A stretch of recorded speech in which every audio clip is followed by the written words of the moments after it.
বৃহস্পতিবার training centre ৭১ নম্বর Kathalbagan LP স্কুলে পরিদর্শন করেন পর্যবেক্ষক দল।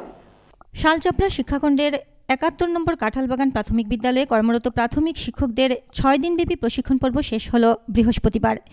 ভারত সরকারের শৈক্ষিক যোজনা national initiative for school heads and teachers holistic advancement নিষ্ঠার মাধ্যমে সারা দেশের কর্মরত প্রাথমিক শিক্ষকদের প্রশিক্ষণের অঙ্গ হিসেবে ৭১ নম্বর কাঁঠালবাগান প্রাথমিক বিদ্যালয়ে ৬ দিনের এই প্রশিক্ষণ আয়োজিত হয়েছে।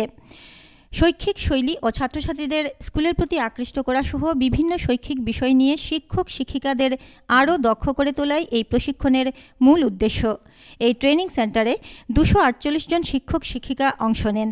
প্রাথমিক শিক্ষা ব্যবস্থাকে উন্নত করার লক্ষ্যে দক্ষ প্রশিক্ষক দ্বারা এই প্রশিক্ষণ পর্ব খতিয়ে দেখতে বৃহস্পতিবার ৭১ নম্বর কাঁঠালবাগান এলপি স্কুল পরিদর্শন করেন এনসিইআরটির অধ্যাপক সুভাষ চন্দ্র রায়, এসসিইআরটি রবীন্দ্র মিশ্র, শ্রী অরবিন্দ সোসাইটির দেবজ্যোতি কলিতা।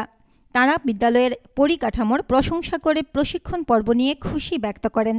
প্রশিক্ষণ পর্ব চলাকালীন উপস্থিত ছিলেন বিইও বিশ্বজিৎ দেব, প্রাথমিক শিক্ষক সম্মিলনীর সম্পাদক ফয়জুল হক মাঝার ভূঁইয়া, বিদ্যালয়ের প্রধান শিক্ষক সুদীপ দে।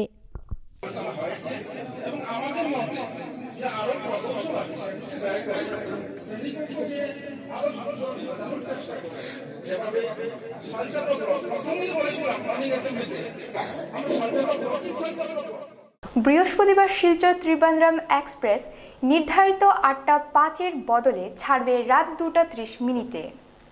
নির্ধারিত সূচি অনুযায়ী শিলচর ত্রিবান্দ্রম এক্সপ্রেস ট্রেনটি রাত ৮টা ৫-এর বদলে ছাড়বে রাত ২টা ৩০ মিনিটে। আলিপুরদুয়ার জংশনের সুরক্ষাজনিত কারণে এদিন বেশ কিছু ট্রেন বাতিল করা হয়েছে এবং বেশ কয়েকটি ট্রেনের সময়সূচি পরিবর্তনও করা হয়েছে। এদিকে ট্রেন বাতিল এবং সময়সূচি পরিবর্তন করার ফলে যাত্রীরা